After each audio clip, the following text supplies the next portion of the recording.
Is liberty dying where you live? Escape to Keene at freekeene.com. FreeKeene.com features audio, video, and blogs chronicling the transition to a voluntary society. Please sit down. So you're saying that I'm not allowed to run this camera? Would you please sit down? Am I allowed to run this camera? Would you please sit down? Am I allowed to run this camera? Bailiff says, Sheriff, can we have some deputies in courtroom 1, please? Both Daryl and I are registered media with the Supreme Court. You just default to going on the offensive against these guys for no reason, man. We don't make the rules, we just have to try to enforce them. Right. Okay. You can have one person from Free Keene operate a camera. All right. Thank you, please be seated. The matter before the court is City of Keene versus James Cleveland, Garrett Ian, Kate Ager, is that how you pronounce it? Ager. And I apologize if I don't do it correctly. Ian Freeman, Graham Colson, Peter Iyer. Is it correct? It really doesn't matter at this point, you know, I shouldn't even be here. So. And if I could have counsel for the City of Keene identify himself. Yes, Your Honor, Thomas Mullins, I'm the city attorney for Keene, and appearing with me is Leon Goodwin, who is the assistant city attorney. And if I could just ask each of the defendants to stand and identify themselves for the record, one at a time, in whatever order you prefer, sir. My name is Garrett Ian. James Cleveland. I'm Ian Freeman. Graham Colson. Kate Ager. I don't know, like, I'm Pete, I don't know what you guys, I'm not, Sir, if you could stand when you're addressing the court. well, thus far, the court hasn't earned my respect, so out of, you know, just being straight up here. Going forward, if you have any arguments or issues you want to address with the court, you'll stand and address the court. Mr. Freeman, there are some pending motions that you filed, your motion to dismiss and your motion to extend the evidentiary hearing. I don't believe you filed any other motions. Are you aware of any, sir? There was a motion to continue. That's what I mean, your motion to extend the evidentiary hearing. There was the extension and there was also continuance, because I felt like a half an hour probably wasn't going to be enough time for this particular hearing. So you're withdrawing your request to continue the hearing?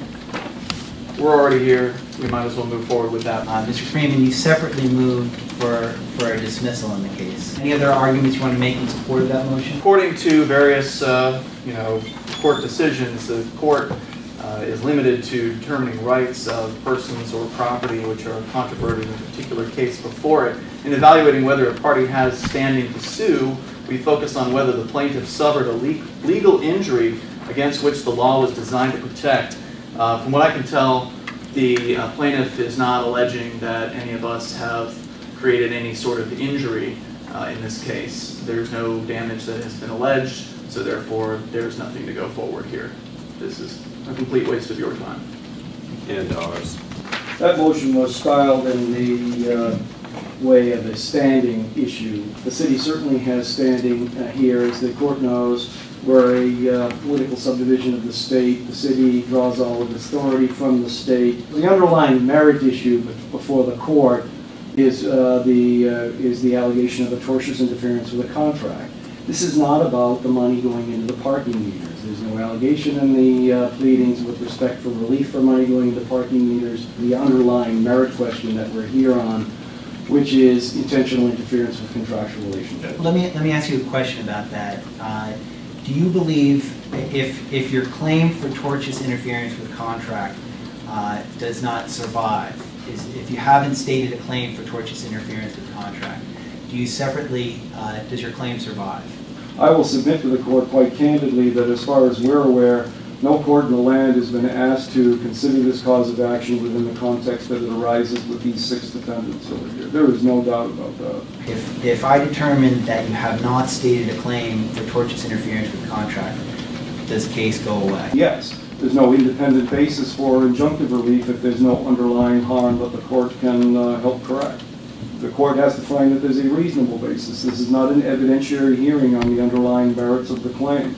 If it were to be such, the court should have provided us notice that it intended to combine the request for preliminary injunctive relief with a hearing on the merits. There's another issue I'd like you to address, and even though nobody has clearly briefed this yet, but the the constitutional issue regarding the scope of the injunctive relief that's requested. Again, I'm going to be candid with the court. This is, as far as we can tell, a fairly unique situation within the context of government in general and the city in particular. The constitutional question arises as to whether or not the individuals are going to be impaired in their ability to either express their constitutional rights or videotape. We're suggesting to the court that neither of those happen. In Glick, he was not at all doing anything with respect to the officers. We would submit to the court, and the evidence we believe will show that these individuals are engaged in a pattern of conduct going over months and months that goes beyond Glick, where they're purposely and intentionally trying to intimidate our officers into quitting, which is where the intentional tort comes in. The court is probably aware there is a decision that was issued after Glick came out of the New Hampshire District Court, Federal District Court. Garecki is the decision. I understand it's also on appeal to the First Circuit. Based upon this fact pattern, the First Amendment issues, the constitutional rights were not clear. The Glick decision didn't answer that kind of fact pattern. We're here with a group of individuals that we would submit to the court are engaged in a pursuit and concerted activity with one purpose, and that's to get these individuals to quit, because their stated purpose, as you have seen in my pleadings, is that they do want to shut down the city's parking department. Originally, when I filed this, I did cite not the U.S. Constitution, as he suggests in his objection. In fact, I never mentioned the U.S. Constitution. I cited New Hampshire Constitution, Article 22, about free speech and the liberty of the press being essential to the security of freedom in the state. They ought, therefore, to be inviolably preserved. And also Article 8 of the New Hampshire Constitution, all power residing originally in and being derived from the people, all the magistrates and officers of the government, that includes parking enforcement officers, are their substitutes and agents, and at all times accountable to them. Government, therefore, should be open, accessible, accountable, and responsive. Essentially, the argument of the city in this case is that individuals engaging in their constitutionally protected rights on public property should be somehow restricted from being within a 50-foot anti-freedom zone. The fact is, these people accepted a job position that can be a little bit difficult at times. And as you saw in their own court filing, in the parking enforcement's job descriptions on the second page in there, it actually says that these individuals are to be subjected to mental and verbal abuse. Now, I don't agree that I conducted any sort of mental or verbal abuse, and I don't believe any of these other good folks have done that. But even if I were doing that, and that's what they're alleging, even if that were true, it's part of their job description. They accepted this position. I still haven't heard anything about a legal right being violated, so therefore, to me, this court can't move forward on this case. But their contracts don't override my constitutional rights. Rather than trying to do this in a piecemeal fashion, I would prefer to have both sides, both the city and the defendants, have a meaningful opportunity to brief these issues.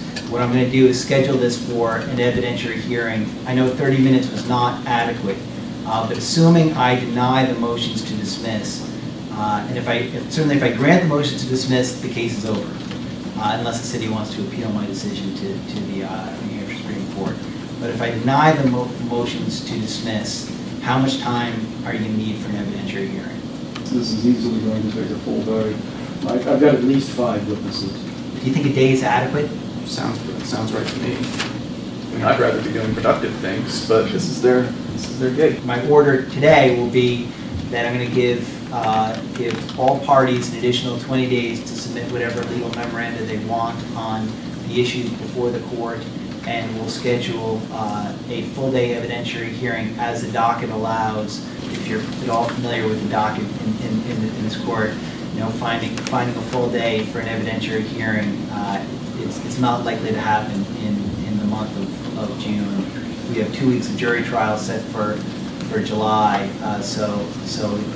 and obviously many of those cases involve criminal defendants who are incarcerated, and those will take priority. So I can't tell you when that will be scheduled, but it will be scheduled for some date after those 20 days. The fact that I'm included in this injunction at all, I'm not partaking in any of these activities, just speaks to me about the frivolous nature of it. Everybody over here is being paid right now by taxpayers in Keene and we're taking time out of our lives. I take issue too with being, lumped in collectively. This is how my name was somehow brought into this situation, and to continue to be told to come to this courtroom seems pretty ludicrous to me. The case was filed against 6 individuals, and if we proceed to an evidentiary hearing, I would expect the city's presentation to address each individual and what evidence it has to support the claims against each individual. And as I do note that some of the allegations in the affidavits are not specific as to individuals, but talk about them collectively. Yes, I understand that, Your Honor, and each one of the parking enforcement officers will clearly identify each one of the individuals and events that may have occurred. The city, quite candidly, is also considering filing a motion to amend. I think we'll wait and see what happens, what the court does with the motion to dismiss. I think they brought this case in bad faith with that. Objection, Your Honor. This objection, Your Honor. Okay. Well, let me hear them out, then I'll hear your I think objection. that they did not take the time to approach any of us and discuss these matters prior to bringing them before the court and asking for given time. And when asked to negotiate, and Garrett, you were the one that had the conversation, they didn't want to talk about it. They said maybe later. If the parties are able to work things out with the city in a way that's acceptable to everyone, that's a separate issue. But as I've said, the schedule will be the one that we've discussed, that all parties will have an additional 20 days to submit whatever legal memoranda they want on the issue before the court, including the motion to dismiss, and we'll set up a one-day evidentiary hearing after that, and the hearing, if I grant the motion to dismiss, the hearing will be canceled. I have a quick question. Do we all have to show up to that hearing? You're certainly free to come. You're welcome to be here, but there's no requirement that you be here for that hearing if you don't want to be here. Thank you. All right. Please.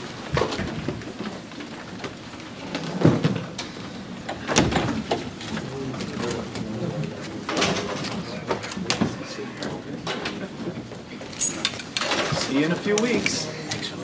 Robin Hood Justice.